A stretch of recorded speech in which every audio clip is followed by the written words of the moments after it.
Oi galera, tudo bom? Nós somos do Colégio Perfil e hoje nós vamos fazer essa videoaula sobre geradores. Como sabemos, a corrente elétrica é um fluxo ordenado de cargas elétricas e que para acontecer esse fluxo é necessária uma diferença de potencial, função feita pelos geradores. Existem vários tipos de geradores no nosso cotidiano.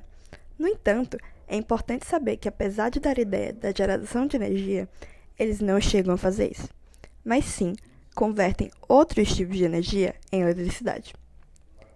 Dentre geradores estão os luminosos. São esses geradores os responsáveis pela utilização da energia solar, como por exemplo as placas solares. Essa energia ajuda o meio ambiente, pois não despejam resíduos prejudiciais, além de ser uma fonte de energia renovável.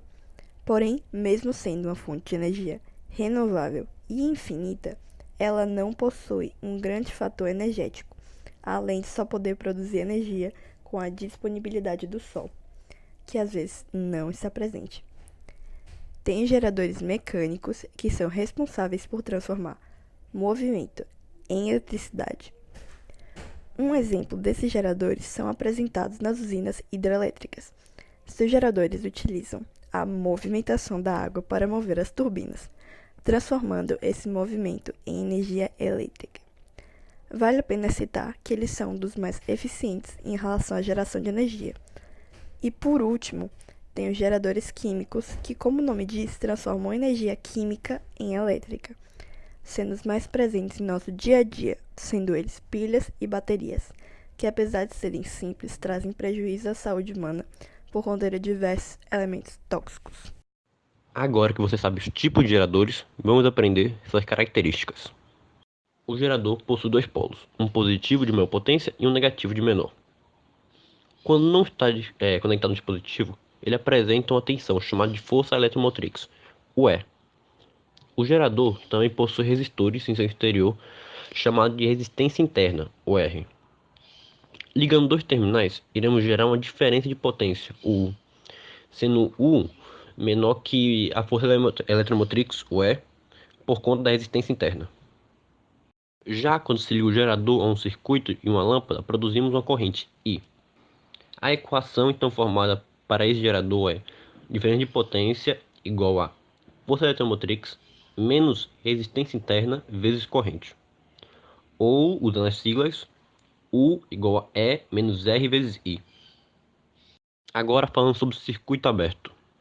Quando o gerador se encontra em circuito aberto, ele não possui uma passagem para a corrente elétrica, assim possui uma corrente nula.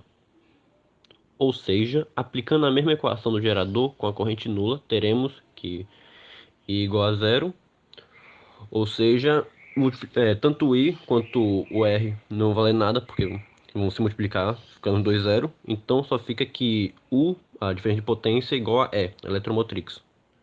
Agora vamos falar de gerador em curto. Um gerador está em curto-circuito quando seus polos estão ligados diretamente a um fio em que a resistência é desprezível. Um gerador está em curto, a sua diferença de potência U é igual a zero, o que gera a corrente de curto-circuito, a corrente de maior intensidade possível a se passar pelo gerador. Então, aplicando a equação do gerador, U igual a E menos R vezes I, é possível determinar a corrente do curto, lembrando que U igual a zero. Então temos U igual a E menos R vezes I, porém U igual a zero, e com isso você separa o E no outro lado, dando E igual a R menos E vezes I. Então dá I igual a dividido por R, E sobre R. E agora, para terminar, vamos fazer uma questão.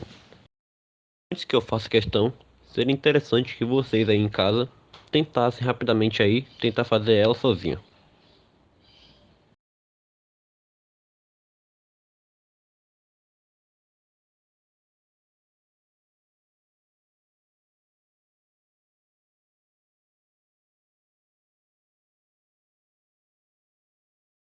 Como vocês podem ver, no circuito mostrado, a fonte de força eletromotriz E e o amperímetro A têm resistência interna desprezíveis. Com a chave S aberta, a corrente no amperímetro mede 0,5 amperes. Com a chave S fechada, essa corrente salta para 0,65 amperes. O valor correto da resistência R é Primeiro, teremos que calcular o valor de R do resistor quando a chave estiver aberta, ou seja, quando a corrente valer 0,5 amperes. Então, primeiro a gente coloca a fórmula I igual a E dividido por 100 mais R. O I é 0,5, você que faz o cálculo. E dá E igual a 50 mais 0,5R. Depois faremos o mesmo, só agora com a chave fechada, ou seja, I igual a 75. Botando a mesma fórmula, só que agora colocando I igual a 75 e colocando 50 no lugar de 100. E com isso calculando se dá E igual a 37,5 mais 0,65. Depois disso, teremos que igualar os dois valores para conseguir achar o valor de R. Então, no caso, a gente faria 50 mais 0,5R igual a 37,5 mais 0,75R. Tu vai, iguala, bota, separa os...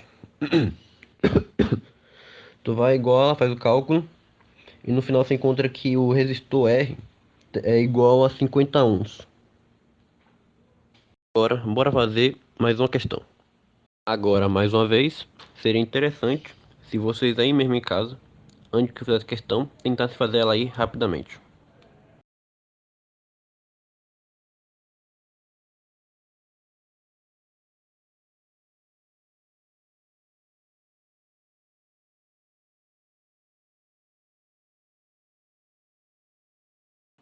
Como vocês podem ver, no circuito da figura, o amperímetro e o voltímetro são ideais. O voltímetro marca 1,5 volts quando a chave K está aberta. Fechando a chave K, o amperímetro marcará. Com a chave K fechada, a corrente vai passar totalmente por ela, ou seja, não vai passar nem pelo voltímetro nem pelo segundo resistor. Em outras palavras, a corrente só irá passar pelo primeiro resistor, pela chave K e pelo amperímetro. Depois disso, é só fazer o cálculo. Você pega a fórmula I igual a E sobre R, ou trocando os números, I igual a 1,15 sobre 100. Aí você divide e dá I igual a 0,015 amperes. Para não deixar assim muito pequeno, nós trocamos para milímetros, que vai dar que é I igual a 15 miliamperes. Agora vamos resolver mais uma questão. As pilhas e baterias são classificadas pela Associação Brasileira de Normas Técnicas, a ABNT, como lixo perigoso, agressivas ao meio ambiente e de difícil reciclagem.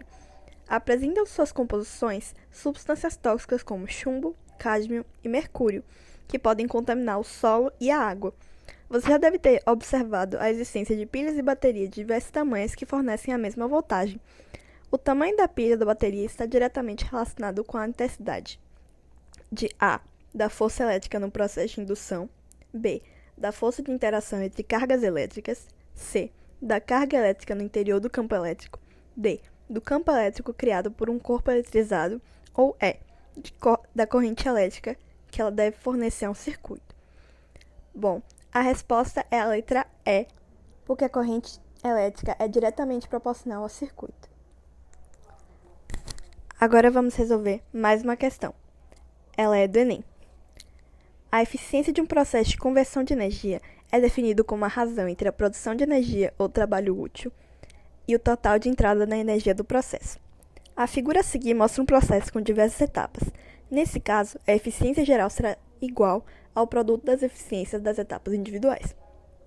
A entrada de energia que não se transforma em trabalho útil é perdida sob formas não utilizáveis como resíduo e calor. Aumentar a eficiência de processos de conversão de energia implica economizar recursos e combustíveis. Das propostas seguintes, qual será o resultado em maior aumento da eficiência geral do processo? A. Aumentar a quantidade de combustível para a queima na usina de força. B. Utilizar lâmpadas incandescentes que geram pouco calor e muita luminosidade. C. Manter o menor número possível de aparelhos elétricos em funcionamento nas moradias. D. Utilizar cabos com menor diâmetro nas linhas de transmissão a fim de economizar o material condutor. Ou E. Utilizar materiais com melhores propriedades condutoras nas linhas de transmissão e lâmpadas fluorescentes nas moradias. A resposta É a letra E, porque a melhoria nos materiais leva à diminuição da resistência, reduzindo a perda de energia e aumentando a eficiência no geral. Isso funciona mais ou menos da mesma maneira para as lâmpadas fluorescentes, que consomem menos energia e também melhoram a eficiência. E com isso terminamos nossa aula sobre geradores. Espero que tenham gostado. Tenham um bom dia.